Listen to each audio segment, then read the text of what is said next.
Everyone, welcome to this week's episode of Think Tank Thursday. I'm Candy Kelly and thrilled to be with you this week. Thank you for making time to join us.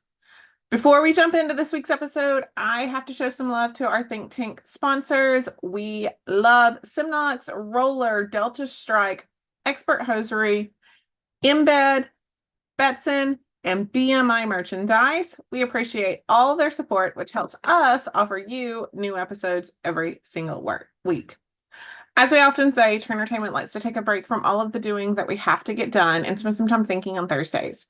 And so this week, I have invited Pete from AAMA on to talk about the Location Trade Show program, which is a member benefit that I am not sure everyone knows about or even understands, because I know I was confused about some of the aspects of it. And so that's who we have this week to add some clarity to that, and then also talk a little bit about the benefits of membership into AAMA. So why don't we jump in? Pete, welcome back to Think Tank Thursday. For those who may not know who you are, how could they not though? Why don't you take a minute to introduce yourself, introduce a little bit about AAMA for those who may not know, and then what your role is there. Sure. As you mentioned, I'm Pete Gustafson. I have been a member of this wonderful industry for 44 years. Started back in 1980 with pinball, Bally Pinball, which at the time had 1,600 employees and a 125,000 square foot factory, some days producing 600 pinball machines a day. So I thought I started at GM. That came to a rather sudden and unexpected halt when Pac-Man hit the streets and video games took over the industry.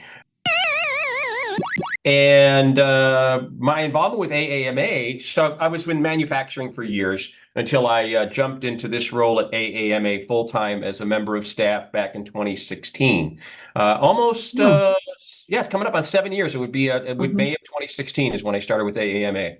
Prior to that, I had been on the board for somewhere around 12 years, 2 years as a volunteer president, and started, a few years before that on committees and so forth. So I've been involved with AAMA for over 20 years now. AAMA started shortly after I did in 1981, primarily as a manufacturer. I was born that year. AAMA and I were born on the same year. Cool.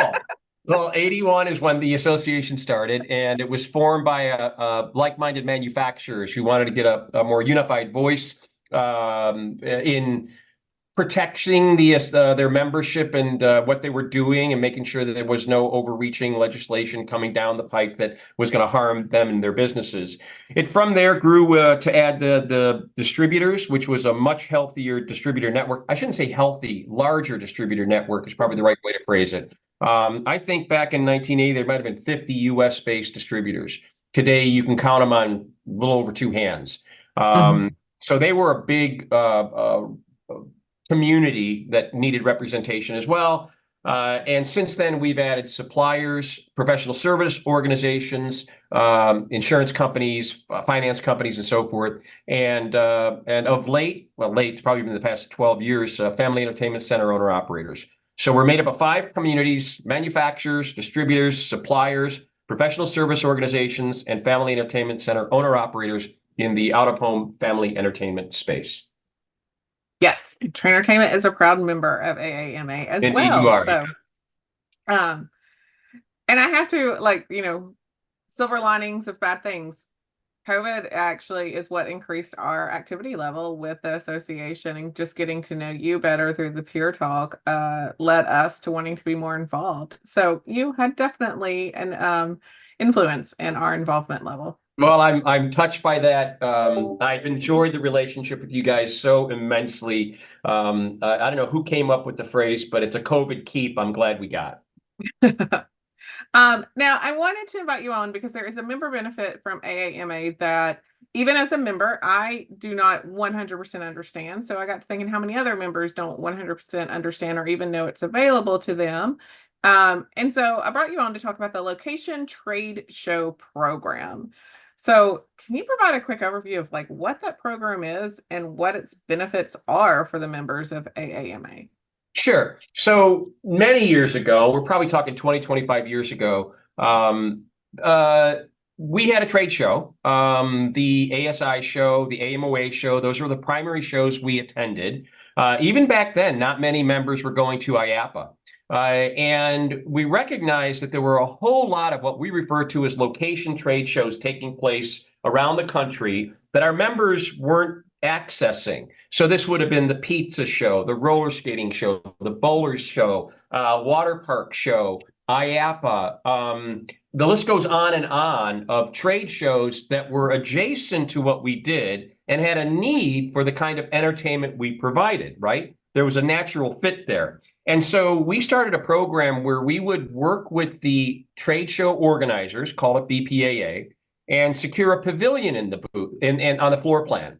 And the pavilion had to be here with the requirements. We had to get a minimum of 5 exhibitors to commit to at least one 10 by 10 space each. So unless we have a minimum of 10 exhibitors to go to a location trade show, we won't book it. We don't discourage the exhibitor from doing that on their own, but we won't take on that responsibility of organizing that because we want to create density at these location trade shows. And so what we do is we aggregate all of our exhibitor members who have contracted space for the show to be in our pavilion in one central location. So you're not 10 by 10 in booth number 2800. You're all located at a principal preferred space on the trade show floor, all of us together. So it helps out attendees. They can find us easier as a group, and it helps out the exhibitors in creating an impression that we're bigger than the sum of our parts, right? We're all located in one place. So it really works out for both the attendees and the exhibitors. And what we do for that, Candy, is it's a entire pass-through. We don't make any money on that at all. This is a total member benefit. And for new members who aren't really familiar with the whole trade show experience, we do a lot of hand-holding. We'll do all the contracting for them. We'll order their electrical for them. We'll help them with drayage. We'll help them with cleaning. We'll help them with assistance provided with setting up their equipment on the show floor and tearing it down afterwards. So there's a great deal of hand-holding that's done by AAMA to support those members, regardless of whether they're brand new or they've been doing this for 20 years, to help them have a better experience at the trade show and open up the eyes of that community to the possibilities of what our form of entertainment can bring their venues. I'm sure that's awesome because trade shows can be incredibly overwhelming if it's your first one, like you're new to the scene and you haven't exhibited before with all of the things you just mentioned and all of the contracts you have to do, they can be incredibly overwhelming.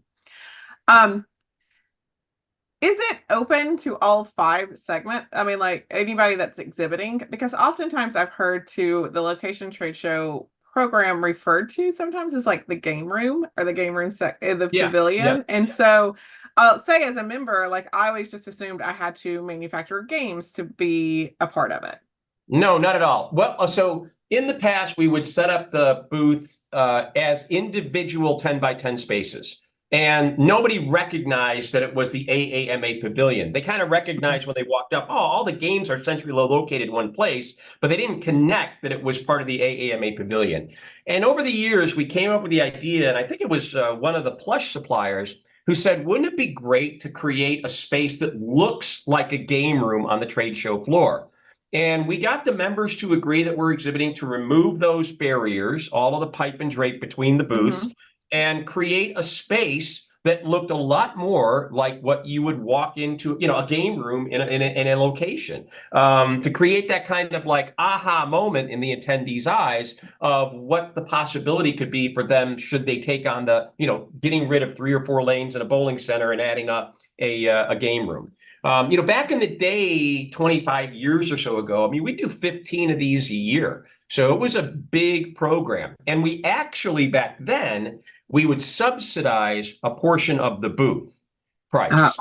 We don't do that anymore. Yeah. We don't offer the subsidizing. And to be honest with you, Candy, we're down to really this year, we're doing BPAA. And that's the only one on the calendar this year. And in large parts because we did a good job of educating our members in the possibility of these trade shows. And they've come to the point where they're like, we want to have our own branded space. We want to be standalone. We want to be next to the pavilion for AAMA. We don't necessarily want to be in the pavilion. You've done a good job of introducing us to this market, and we want to take it from here. So we kind of feel like we've got them through college and they're off on their own now, you know? To your question about who can participate, anyone can participate. You don't have to be a manufacturer of games. We have distributors that participate in the pavilion because they see that great opportunity of having a manufacturer rep walk over a particular potential client to their space and say, hey, this guy's interested in buying some of my games. Would you be interested in selling him some of my games? Suppliers certainly see that as a good place to show their wares. And I could certainly see an organization that's a professional organization doing the same thing. You know, it's all a one-stop shop, right? So you can get your financing, you can get your training, you can get your games, you can get your plush and supplies, all in one stop. That's kind of the idea behind the pavilion, to bring the whole community together. Very, very cool. And as the evolution comes and there are new exhibitors, I could see you guys having a resurgence of growth of people who need to enter college to be on their own again. Yeah, for sure. With virtual reality and the different things that are coming up and the people who don't know much about all of these different shows. Um, what steps are taken you say you guys get like prime preferred real estate on these trade show floors? Is that because of your connections with these organizers of these locations like BPAA?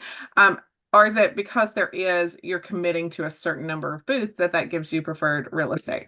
You know, I'm really happy to say that we work really well with our adjacent trade associations, and they've been incredibly generous in working with us and ensuring that we do provide that preferred place on the trade show floor. They see the value in that as well, you know, and I'll take a pat on the back for this one. Not to say that I have everything to do with it, but we no longer have a pavilion at IAAPA, and that's because their leadership looked at their exhibitor agreement and they said, what you guys are doing is actually subletting space on the trade show floor, and we don't allow that. Now, I argued that position. My position was that if I take a 10 by 10 space as an exhibitor and I give two other exhibitors space to show their wares, that's subletting. Okay, I get that. All right. But when you require that the exhibitors in our pavilion all have a 10 by 10 space, I don't consider that subletting. I consider that being a sales arm for IAAPA. Right. Yeah, like you're organizing to have these people together. And we're taking care of them. They're not having to do the hand-holding. At one point in 2019, we were the largest exhibitor on the IAAPA show floor. We had 106 booths at that show. All right. And there were probably 30, 35 exhibitors represented in that space that IAAPA didn't have to deal with. You know, their people didn't have to worry about, you know, answering questions about electrical or about drayage or anything like that. And we created a pavilion, and you'll notice that while the AAMA Pavilion occupied 106 booths at that show, the Coin-Op Pavilion was much larger because, again, there are manufacturers who want to have their own bespoke space, a big island all into their own, with, you know, custom carpet and lighting and all of that going on. So the actual footprint of the Coin-Op Pavilion was probably pushing 700 booths at that 2019 show, and it's done nothing but grow since then. You will notice that the IAAPA has broken their show into pavilions. You got the FEC Pavilion, you got the Food and Beverage Pavilion, you got the Inflatables Pavilion, you got the Rides Pavilion. They have taken a page out of what we brought to them, and they have built their show around that successfully. I mean, it's a fabulous show, and we certainly enjoy our participation in IAAPA and continue to do so. But yeah, I think that's unfortunate that we no longer have that member benefit IAAPA. Certainly for new exhibitors, as you probably well know, sometimes you don't get your contract in early, you don't get a space on the show floor, and you're in the waiting list to get a space on the show floor. As an AAMA member, you know, we were able to get them really good space on the show floor for the IAAPA, but that no longer is an option for us. So, and honestly, full disclosure, the load that takes off of staff here is sure. So you're organizing 106 booths, people's electrical, drayage, cleaning, and all that stuff. That's a little bit cumbersome for a staff at the time that was 3 people strong, you know? Yeah. Heck, Sonia doesn't love doing it for our one booth, so I can only imagine. Yeah. you've touched on some of these, and I know that some of them are not like direct cost savings, but I do see them as indirect cost savings. So what are some of the cost savings and advantages of an AAMA member that they receive for participating in this? I think the biggest one is the time.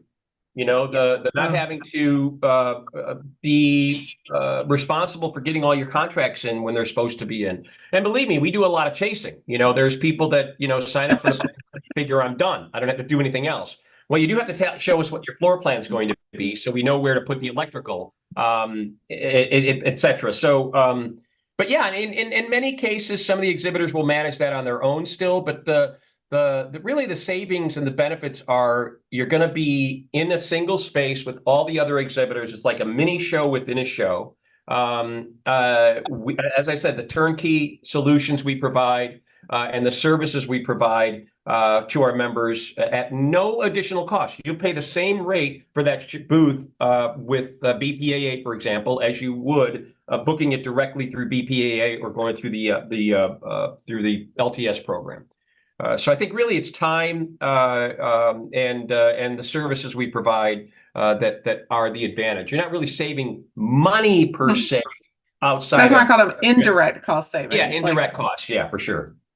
One of the things that you didn't mention that I think is an advantage is anyone who has exhibited sometimes knows that if you get put in a place that does not you have to attract people into your booth and at your booth and to come near you. And sometimes you're not always placed in the best places. And so by being near people who offer, like services that work well of each other, like, oh, you have games and now you're bringing in staff and we can train staff. Oh, and you need financing for that. Like all of these are complementary things. You don't have to be solely responsible for attracting people to your individual booth because they'll be coming to explore the pavilion anyway. Yeah. It does create a presence that you can't get in a 10 by 10 booth. And I will, if you're off in the hinterlands, and I'll tell you that the trade show organizers work with us and our members for those that say, you know what, I'm ready to graduate. I'm going to do this on my own this year. I want a bigger, more bespoke booth than what AMA can provide. They'll put them adjacent to the pavilion.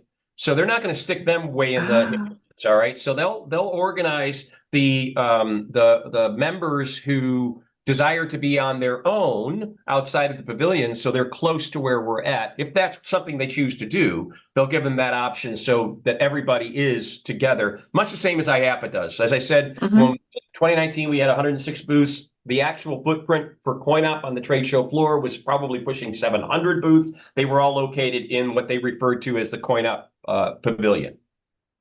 Yeah, I've definitely noticed that trend for pavilions.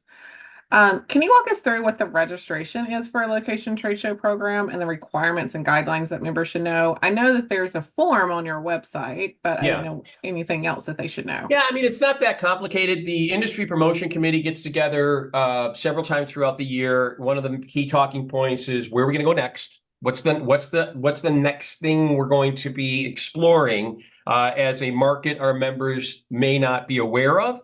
And where they could benefit. So that's the first conversation that takes place. And the forms have been around for years. It's a very simple form to fill out. As I said, we need to get a minimum of 5 exhibitors to participate in order to take a space at a pavilion as an AAMA pavilion. But yeah, there's nothing really complicated about it. Certainly you can call the office with any questions, but it is online. It's in our events drop-down menu to find the location trade show program.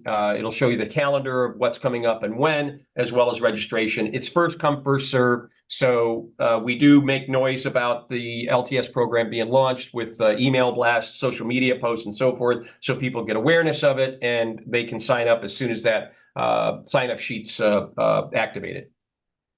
Are they limited to a 10 by 10? No, they're not limited to a 10 by 10, but once they start getting to something like a 20 by 20, they're probably better off. They're graduated. Yeah, they've graduated. Exactly right. Yeah. That's so awesome that you guys handle the logistics and some of the coordination. I hate that you have to handhold and chase people, but we know how it goes sometimes, and maybe people just don't really realize those deadlines can sneak up on you if you're not really aware of them with that.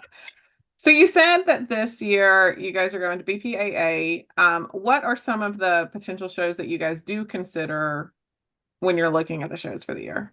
We've done the roller skating show every year up till this one. Again, we didn't get 5 members to say they wanted to exhibit. Not to say Oh, there's no 5 members going to be there, so was it but an option and then you didn't get 5 members to agree to it, correct. like at We the put it beginning of the year? on the Okay. registration list. We didn't get 5 members to register, and my guess is because they've already taken space on their own. You know that Okay. they've graduated, so to speak. So it wasn't that BPAA was the only option at the beginning of this year. There were other shows that were options that just Correct. did not garner the interest for you guys to get a pavilion. So Pizza Expo would be on there typically. As it turns out, Pizza Expo this year overlapped with the Amusement Expo. So breaking up your team into 2 different spaces is a difficult thing to do at the same events or same city. So we weren't able to get that one on board. But yeah, I mean, we've done the as I said in the past, the water park show. We've done what am I thinking of? Obviously IAPA in the past. Pizza Expo, nightclub and bar. We mentioned bowling, obviously that's still going on this year. You know, really the list goes on and on of potential trades. We've done convenience shows before. Back in the day when Pac-Men were found in the 7-Eleven, there was a convenience store show that we would exhibit at. So there's we've done car wash, the clean show in the past, a cruise ship show in the past, which I'll tell you, that's held in March in Miami. It's not a bad place to be in March. You're like, I need 5 people to sign up for that one, please. Yeah. It's an expensive show, but that's a nice part of the world. Okay, so if I'm following, and so everyone else can follow, you guys put out kind of your committee gets together and say, these are the potentials we are interested in going to this year, and there's a list of them. And then through email marketing and some other things to your members, you say, hey, you have the opportunity through the LTS, which is what you guys call the program a lot, Location Trade Show Program, to sign up for these. And then based off of interest and the number of people that you have sign up by a certain deadline is what determines if you're at that show or not. That's correct. Am I following correctly? 100%. Yep, that's it. Okay, so all we put members the bait out there. If people bite, we'll add it to the, we'll put it on the schedule. I mean, we'll secure it. And so all members need to be looking for that. Do you guys do that at the turn of each year? So at the beginning of the year, here's the list of where we're interested. Okay. Yeah. Yeah, we want to give people time enough to, look at their schedules, figure out what their trade show program is going to be, get them before they really iron out, cement their budgets so they can consider that for their upcoming trade show calendar. Okay, so all members and non-members, we'll talk to you in a second, but all members look for those emails at the beginning of the year and really think, I often hear people say, man, I'd like to check out fill in the blank CinemaCon, or I like this show, or the bar and nightclub show. I've heard all of those shows that you've mentioned. People say, but is it going to be worth it for me and my business yet? And that's the unknown, right? Well, this is a great way to have exposure to it, understand more about that show, have yourself in a prime real estate place that you can attract traffic to your booth to see if that show is something that you want to put in your lineup every single year and, eventually graduate from the AAMA pavilion and onto your own. But it's a great entry point, it sounds like, for a lot of these shows. And you just need 5. Like, that's not a lot. No, it's not a whole lot of exhibitors. And I think we've got 12 for BPAA this year. And there's going to be a whole lot more of our industry there. But again, that's because they want to have their own bespoke space. Awesome. Okay, so now that I understand that, I'm going to switch gears on you a little bit and talk about membership for AAMA, because I would not be doing my part as a member to not do this. So I am going to put you on the spot and have you highlight some of what you think are the best benefits of being an AAMA member, and then maybe give us a sneak peek and some things that you guys might be working on in the future to entice people to sign up and be members, because I think this association is great. Here's my spiel. I think if you have leaders that want to get involved, but are maybe intimidated by some of the larger associations and sitting on some committees or getting involved or sitting in meetings and all of those things, that's where I feel like AMA is wonderful. It is incredibly welcoming to people to sit on committees, from membership to FEC Connect, and I'll let Pete do his spiel in a second, but there's all these different ways to get involved. So if you have leaders in your organization that want to be involved but aren't sure, this is a beautiful pathway to become more involved with the industry, in my opinion. Well, I don't need to say anything. Yeah, I'll build on that. I think professional development is something that definitely comes about from participation in AAMA. I think networking and meeting people that can help you and your business in the future, we're a really great place for that. We're very intimate. We're small enough to care, big enough to matter is the phrase I like to use. And I'm sure other organizations have used the same phrase. We are nimble. It is an organization that moves quickly. When a good idea comes up, there's not a not invented here attitude. It's that's a good idea. Let's go with that. We are not tied to protocol. And by that, I mean, we've got board members who have been with the association for just a couple of years before they're elected to the board. It's very different than a lot of organizations. A lot of organizations require a great deal more time spent at the committee level before they're even considered for a board position. That's not how we operate. We operate with somebody who's got passion, integrity, intelligence, and can make a contribution. That's what we're looking for. And so I think those are really I think it's really that community we've developed with a high level of integrity, who do what they say they're going to do when they say they're going to do it. And that's something that is it's a great space to operate in. I have to tell you, as the one who's got to herd the cats here, me and Tina Schwartz, who is the operations director, the two of us really appreciate our committed committee members, our members who are volunteers on those committees, volunteers on the board who take an active role in ensuring that the agendas get completed, and we are checking the boxes of making sure we get what we said we were going to do done when we said we would do it. So it's been over the last several years, and it really is something that John Schultz, my predecessor, put in motion. We were, up until his administration or his leadership, we were very focused on the social component and ensuring that people had a great experience when they would attend our events. But not a lot of work was getting done. And, people would come back to the meetings afterwards and look at that agenda and say, well, we didn't get this done, we didn't get this done, we didn't get this done. Hey, that's a great meeting. I'll see you at the bar. And that's not the case anymore. We're much more about the business of the association and advancing the cause of the association. What I think we do really well as an association, besides the networking and that professional development that we provide our members, we're great advocates for the industry. We have the largest law firm in the world representing us in Washington, D.C. as our lobbyists. They have a policy and advocacy team of 170 people strong that work in D.C. And all they do is represent trade associations and the wants, needs, and desires of their members, so they don't get leaned on, they don't become collateral damage when legislation goes through. We organize a couple, 2 or 3 visits to Capitol Hill every year. We got one coming up in June. I encourage you to take a look at your schedule and see if you can make that work. We're tentatively scheduled for the fly-in on the 13th and the visit to Hill on the 14th of June. And that's where we will actually set up meetings with your congressional and Senate offices. We look at the members who are coming in, and we do everything in our power to ensure that they will sit in and meet with staff of their congressional representatives so they can share the challenges that they're facing as a small business owner, and how Congress can help them stay out of their way so they can continue to grow and flourish. And there's some other benefits as well. We've got a great, one of the highest expense items for a small business, certainly in the service space, restaurants, our space, is credit card fees, swipe fees for credit cards, upwards of 3.5%.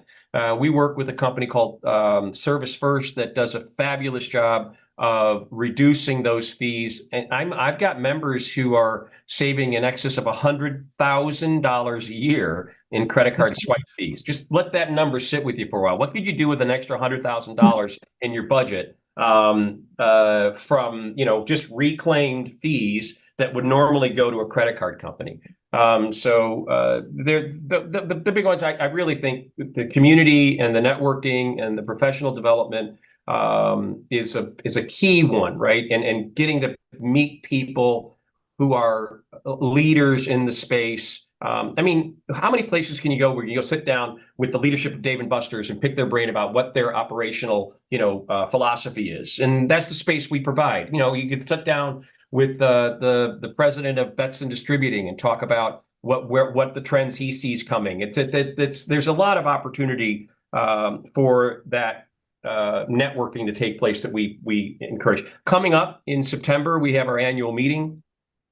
Going to be held in Chicago again, and that's a great event. It's a multi-day event that is probably our signature event of the year. It's a really great space to do all those things I just talked about, and come away with more ideas than you came with, and probably better at your business than you were when you showed up.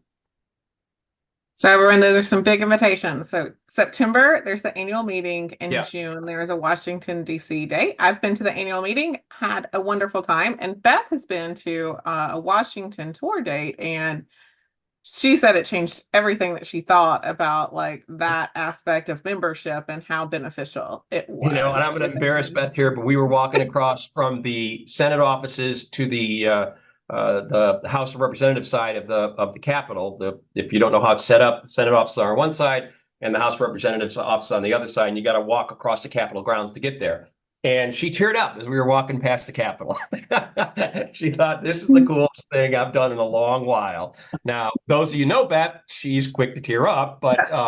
that was a special moment to share with her. She was impressed with that, and I was really glad to have her along.